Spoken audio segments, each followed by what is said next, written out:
Soms wonder ons oor daardie mense wat nog vir God moet ontmoet. Soms wonder ons oor daardie mense wat nie vir God ken nie. Ons lees daar in Jesaja 45, waar die Here bevestig dat hy die enigste Here is. Ons Here is die enigste Here.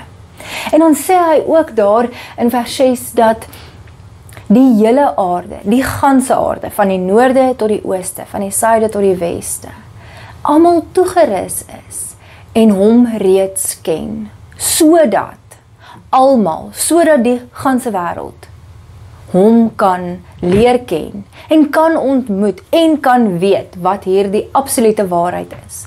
Hy is die enigste ware lewende God.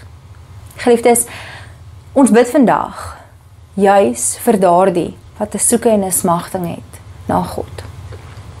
Ons almagtige Heer, dankie dat ons weet U reeds aan elke persoon op hierdie ganse aarde verskyn het. Dankie dat ons weet hulle almal U reeds ken.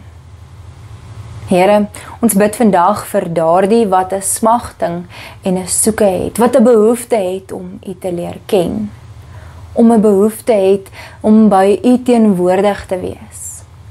Here, openbaar U self ook vandag aan hulle, sodat hierdie ganse wêreld saam sal getuig dat U die enigste ware Here is, die lewende God, ons God. Amen.